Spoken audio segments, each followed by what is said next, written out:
जामवंत जी के जीवन का रहस्य। जामवंत को ऋक्षपति कहा जाता है। यह ऋक्ष बिगड़कर रीछ हो गया, जिसका अर्थ होता है भालू अर्थात भालू के राजा।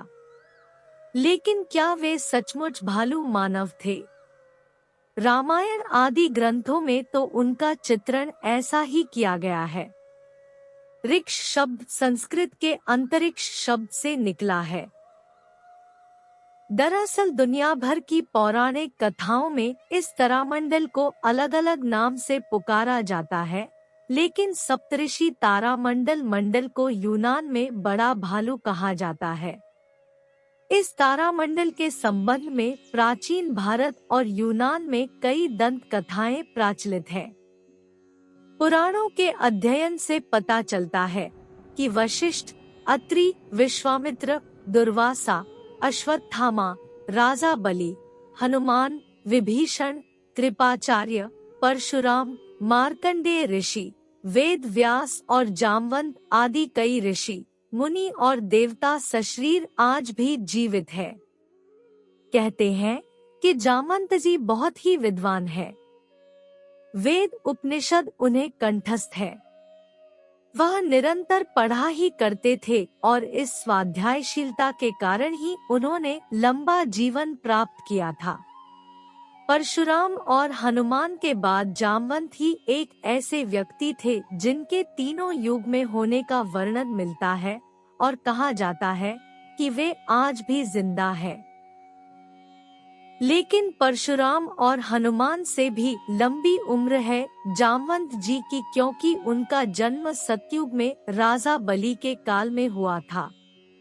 परशुराम से बड़े हैं जामवंत और जामवंत से बड़े हैं राजा बलि। रामायण काल में हमारे देश में 3 प्रकार की संस्कृतियों का अस्तित्व था। उत्तर भारत में आर्य संस्कृति जिसके प्रमुख राजा दशरथ थे। दक्षिण भारत में अनार्य संस्कृति जिसका प्रमुख रावण था और तीसरी संस्कृति देश के मध्य भारत में आरण्यक संस्कृति जनजातीय और आदिवासी के रूप में अस्तित्व में थी, जिसके संरक्षक महर्षि अगस्त्य मुनि थे। अगस्त्य मुनि वनवासियों के गुरु व मार्गदर्शक थे। ऋक्ष और वानर बाली, सुग्रीव, जामवंत, हनुमान, नल, नील आदि अगस्त्य मुनि के शिष्य थे। कहा जाता है कि जामवंत सतयुग और त्रेतायुग में भी थे और द्वापर में भी उनके होने का वर्णन मिलता है। अग्निपुत्र जामवंत प्राचीन काल में इंद्रपुत्र, सूर्यपुत्र, चंद्रपुत्र, पवनपुत्र, वरुण पुत्र, अग्निपुत्र आदि देवताओं के पुत्रों का अधिक वर्णन मिलता है। उक्त देवताओं को स्वर्ग का निवासी कहा गया है। एक और जहां हनुमान जी और भीम को पवन पुत्र माना गया है, वहीं जामवंत जी को अग्निपुत्र कहा गया है। जामवंत की माता एक गंधर्व कन्या थी। जब पिता देव और माता गंधर्व थे तो वे कैसे रीछ मानव हो सकते हैं? एक दूसरी मान्यता अनुसार भगवान ब्रह्मा ने एक ऐसा रीछ मानव बनाया था जो 2 पैरों से चल सकता था और जो मानवों से संवाद कर सकता था। पुराणों अनुसार वानर और मानवों की तुलना में अधिक विकसित रीछ जनजाति का उल्लेख मिलता है। वानर और किमपुरुष के बीच की यह जनजाति अधिक विकसित थी। हालांकि इस संबंध में अधिक शोध किए जाने की आवश्यकता है। माना जाता है कि देवासुर संग्राम में देवताओं की सहायता के लिए जामवंत का जन्म अग्नि के पुत्र के रूप में हुआ था। उनकी माता एक गंधर्व कन्या थी। सृष्टि के आदि में प्रथम कल्प के सतयुग में जामवंत जी उत्पन्न हुए थे। जामवंत ने अपने सामने ही वामन अवतार को देखा था। वे राजा बलि के काल में भी थे।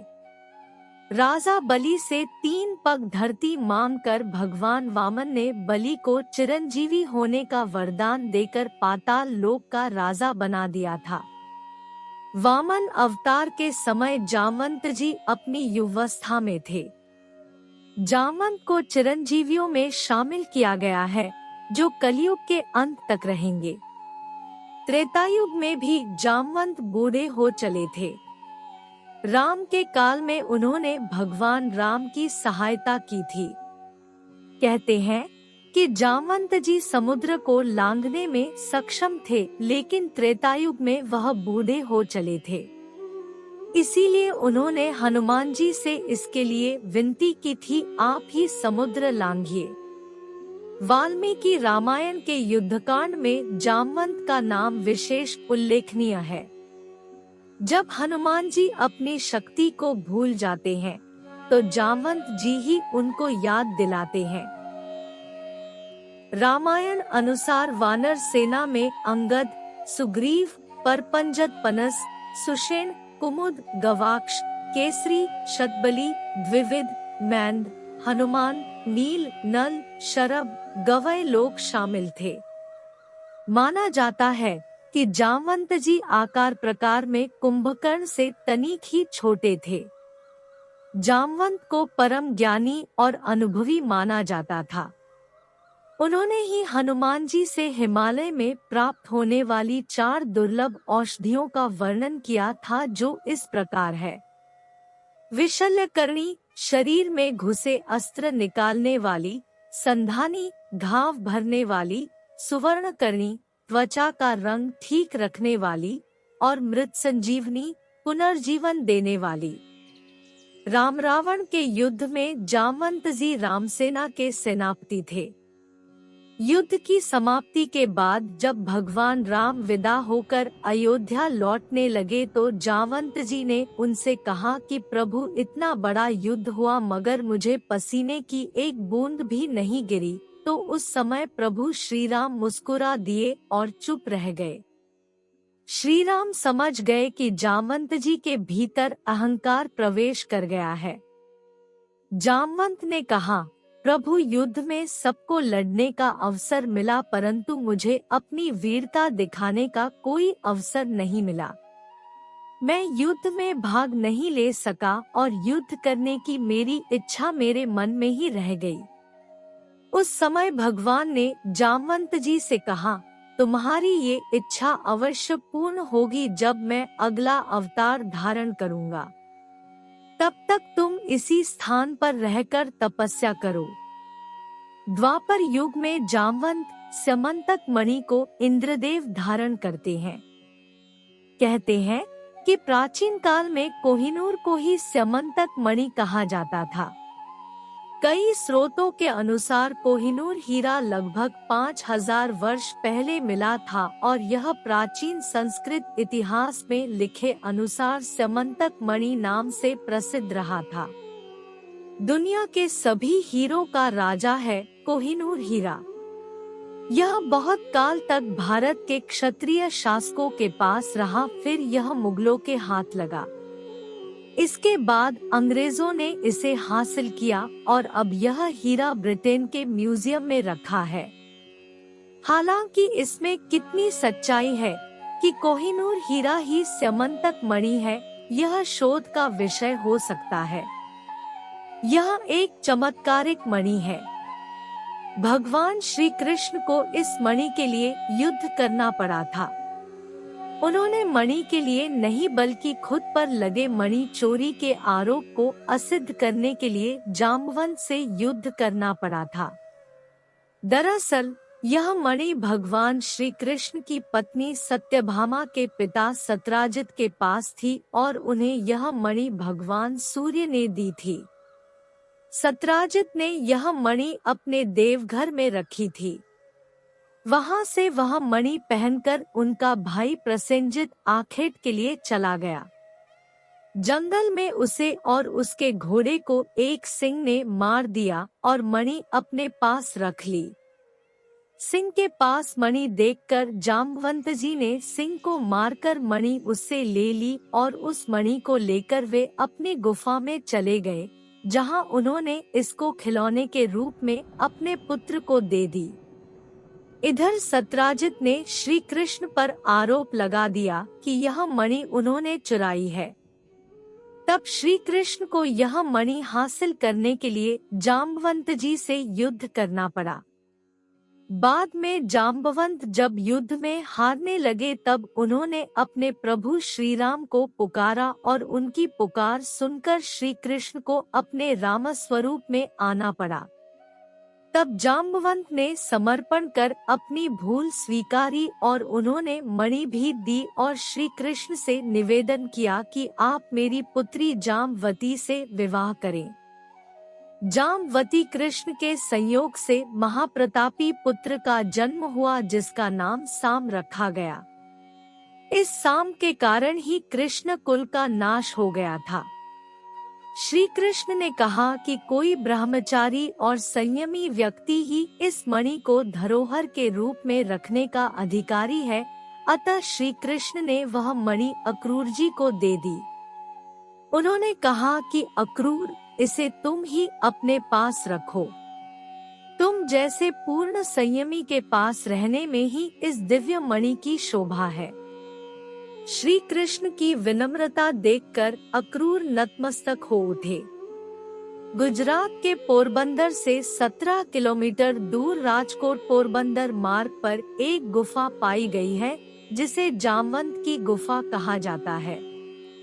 माना जाता है कि यह वही स्थान है जहां भगवान श्री कृष्ण और जामवंत के बीच युद्ध हुआ था। माना जाता है कि इस गुफा में 2 सुरंग है। पहली सुरंग जानाघर को जाती है और दूसरी द्वारिका के लिए। माना जाता है कि जामथुन नामक नगरी जामवंत ने बसाई थी। यह प्राचीन नगरी मध्य प्रदेश के रतलाम जिले में उत्तर पूर्व में स्थित है। यहाँ एक गुफा मिली है जो जामवंत का निवास स्थान माना जाता है। बरेली की गुफा उत्तर प्रदेश के बरेली के पास जामगढ़ में भी एक प्राचीन गुफा है। माना जाता है कि जामवंत जी यहाँ हजारों वर्ष रहे थे। बरेली से लगभग 16 किलोमीटर दूर विंध्याचल की पहाड़ी पर पुराकाल से ही गणेश जामवंत की प्रतिमा स्थापित है, जिनके बारे में मान्यता है कि जामवंत जी द्वारा स्थापित यह प्रतिमा प्रतिवर्ष 1 तिल के बराबर बढ़ती जा रही है। जम्मू और कश्मीर के जम्मू नगर के पूर्वी छोर पर एक गुफा मंदिर बना हुआ है जिसे जामवंत की तपोस्थली माना जाता है। इस गुफा में कई पीर फकीरों और ऋषियों ने तपस्या की है, इसलिए इसका नाम पीर खो भी कहा जाता है। डोगरी भाषा में खो का अर्थ गुफा होता है। पीर खो तक पहुंचने के लिए श्रद्धालु मोहल्ला पीर मिठा के रास्ते गुफा तक जाते हैं। मंदिर की दीवारों पर देवी देवताओं के मनमोहक चित्र उकेरे गए हैं। आंगन में शिव मंदिर के सामने पीर पूर्णनाथ और पीर सिंधिया की समाधियां है। जामवंत गुफा के साथ एक साधना कक्ष का निर्माण किया है जो तवी नदी के तट पर स्थित है। यह मंदिर भगवान शिव को समर्पित है। यहाँ हमने आपको जामवंत जी के बारे में जानकारी उपलब्ध कराने का प्रयास किया है। उम्मीद है यह जानकारी आपको पसंद आई होगी। कृपया करके कमेंट्स में बताएं कि आपको यह जानकारी कैसी लगी तथा हमारे मनोबल को बढ़ाने के लिए हमारे YouTube चैनल को लाइक और सब्सक्राइब करें। धन्यवाद।